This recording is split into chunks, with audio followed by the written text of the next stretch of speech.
नमस्कार मित्रों, कर्म और धर्म इन दोनों में श्रेष्ठ कौन है?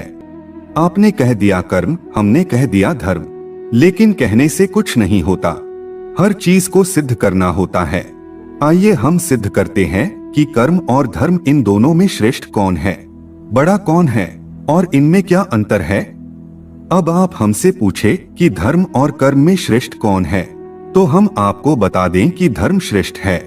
लेकिन कैसे? अब सुनिए। इस धरती पर जो भी कर्म कर रहा है, यहाँ तक कि आंखों की पलक झपक रही है, तो वह अपना कर्म हो रहा है। हम बोल रहे हैं, यह भी कर्म है। आप बैठे बैठे सुन रहे हैं, यह भी कर्म है। आप मोबाइल चला रहे हैं, यह भी एक कर्म है।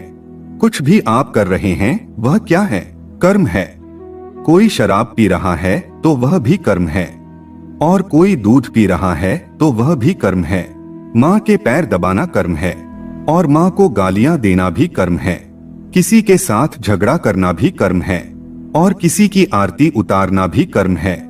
परंतु अब हमारा धर्म जो है वह क्या कार्य करता है, इसे समझते हैं। धर्म जो है वह यह बताएगा कि कौन सा कर्म करना है और कौन सा कर्म नहीं करना है। बिना धर्म के कर्म अंधा है, उसे दिखाई नहीं देता है कि क्या सही है और क्या गलत है, क्या पाप है और क्या पुण्य है। यह धर्म ही है जो हमें दिखाता है।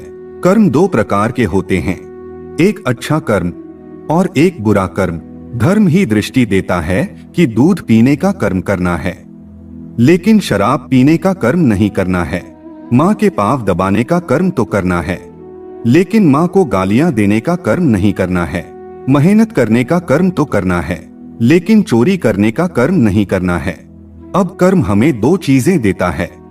अच्छा कर्म हमें पुण्य देता है और बुरा कर्म हमें पाप देता है।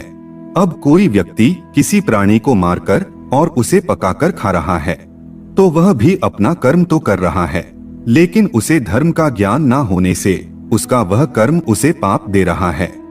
इसीलिए व्यक्ति कर्म तो कर लेता है, लेकिन उसे धर्म का ज्ञान ना होने से व्यक्ति वह कर्म भी करता है जो उसे नहीं करना चाहिए। व्यक्ति को वही कर्म करना चाहिए जो करने योग्य है, लेकिन उससे पहले उसे धर्म की कसौटी पर कस लेना चाहिए कि यह कर्म योग्य है या नहीं है। आपके पास छुरी या चाकू है तो इससे आप किसी प्राणी की गर्दन भी काट सकते हैं और किसी फल को भी काट सकते हैं। आपको कौन सा कर्म करना चाहिए यह धर्म बताता है। इसीलिए प्रत्येक व्यक्ति को धर्म का ज्ञान होना अति आवश्यक है। सूर्य का धर्म है सौरमंडल में प्रकाश फैलाना। पानी का धर्म है जीवधारियों की प्यास को बुझा देना। इसी प्रकार माता पिता का धर्म है अपने संतान का अच्छे प्रकार से पालन पोषण करना। उसी प्रकार संतान का धर्म है माता पिता को वृद्धावस्था में सहारा देना। शासक का धर्म है प्रजा का पूरी लगन के साथ पालन करना। उसी तरह विद्यार्थी का धर्म है ध्यान पूर्वक विद्या अध्ययन करना। इस तरह से ईमानदारी पूर्वक अपने कर्तव्य का निर्वाह करना ही वास्तविक धर्म है।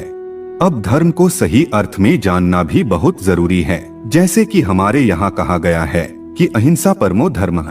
अब एक राजा के लिए अहिंसा यानी दूसरे राज्य के राजा को या उनके प्रजाजनों की बुरी महत्वाकांक्षाओं के चलते हिंसा न करना होता है। साथ में अपने राज्य के भी नागरिकों की और प्राणियों की हिंसा ना करें। लेकिन जब कोई लुटेरा या आक्रमणकर्ता हमला कर दे तो उस दुश्मन को और उसकी सेना को नेस्तनाबूद करना ही राजा का धर्म होता है। ऐसे समय अहिंसा परमो धर्मः उसका धर्म नहीं हो सकता। इस बात को स्वयं राजा को और उसके सलाहकारों को भी समझना और समझाना चाहिए। अगर राजा ऐसे समय अहिंसा का जाप जपता रहेगा तो अपने राज्य को हजारों सालों की गुलामी में धकेल देगा। धर्म और कर्म एक दूसरे के पूरक है। बिना कर्म के धर्म नहीं हो सकता। कर्म के बिना धर्म लंगड़ा है और धर्म के बिना कर्म अंधा है। यदि कर्म और धर्म के पहिए एक साथ चलेंगे तो ही हमारे जीवन की गाड़ी आगे बढ़ेगी। अब हम आपको एक बहुत ही महत्वपूर्ण बात बताते हैं। हमारी इस दुनिया में बहुत से वाद विवाद चल रहे हैं, जैसे कि मार्क्सवाद, लेनिनवाद, माओवाद, समाजवाद, सापेक्षवाद, और मुस्लिम धर्म है, क्रिश्चियन धर्म है, यहूदी धर्म है। ऐसे बहुत सारे वाद हमारी पृथ्वी पर चल रहे हैं। अब इन सभी को दो भागों में विभक्त कर दे। अब हमारे सनातन धर्म में विभिन्न शाखाएं हैं, जैसे कि द्वैतवाद, अद्वैतवाद, द्वैत अद्वैतवाद, विशिष्ट अद्वैतवाद, विशुद्ध अद्वैतवाद, अचिंत्य भेदाभेदवाद और उसके अंदर भी उपशाखाएं हैं। अद्वैतवाद में है दृष्टि सृष्टिवाद, सृष्टि दृष्टिवाद, विवादवाद, अजातवाद, अवच्छेदवाद, बिंब प्रतिबिंबवाद, ऐसे कई वाद और दर्शन है। इन सबको दो हिस्सों में विभक्त कर दे, एक आध्यात्मिक वाद और एक भौतिकवाद। यहाँ आकर के खड़े हो जाइए, यानी कि एक आध्यात्मिक वाद और एक भौतिकवाद। क्यों? क्योंकि हम दो हैं। अब आप कहेंगे कि हम दो कैसे हैं? हम तो एक ही है। तो सुनो, एक असली में यानी आत्मा और एक नकली में यानी शरीर। अज्ञानी से पूछे मैं कौन, तो कहेगा शरीर। ज्ञानी से पूछेगा मैं कौन, तो कहेगा आत्मा। तो असली मैं और नकली मैं यह दो हो गए। मैं आत्मा और मेरा यह शरीर। इसके अनुसार दो धर्म बने, एक जो शरीर का धर्म है और दूसरा जो आत्मा का धर्म है। जो शरीर का धर्म है वह शारीरिक धर्म और जो आत्मा का धर्म है वह आत्मिक धर्म या आध्यात्मिक धर्म। अब मान लो कि किसी का शरीर ब्राह्मण का है, तो उसका शारीरिक धर्म क्या होगा? उसका शारीरिक धर्म होगा पूजा पाठ करना, अध्ययन करना और करवाना। और जो वेदों में ब्राह्मण के लिए बताया गया है वह उसका शारीरिक धर्म होगा। तो अब आत्मा क्या है? क्या आत्मा भी ब्राह्मण है? जी नहीं, आत्मा की कोई उपाधि नहीं होती है। न अहम मनुष्यो, न च देव यक्ष, न ब्राह्मण क्षत्रिय वैश्य शूद्र, न ब्रह्मचारी, न गृही, वनस्थो, भिक्षुन चाहम निस्बोध रूपः।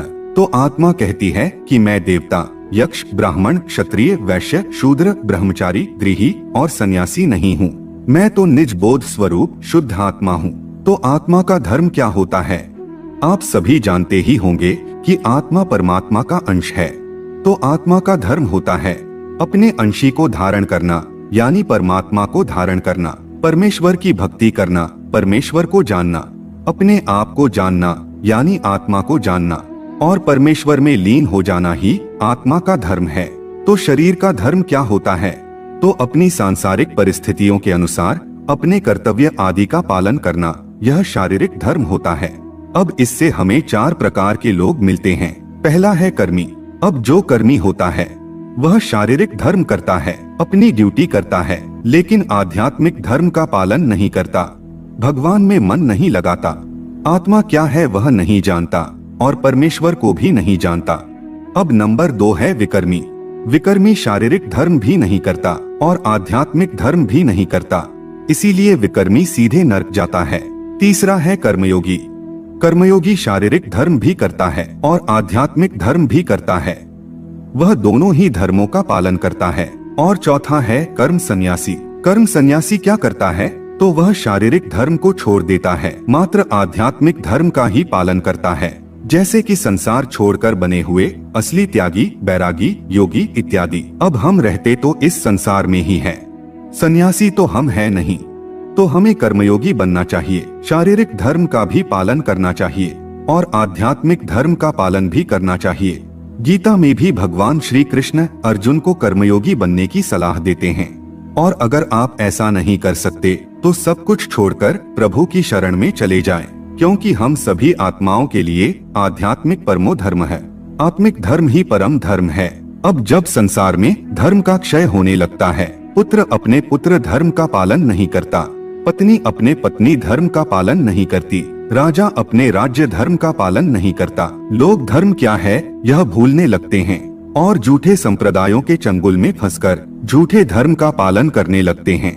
मानव अपने मानवता के धर्म को भूल जाता है, इंसान अपनी इंसानियत के धर्म को भूल जाता है।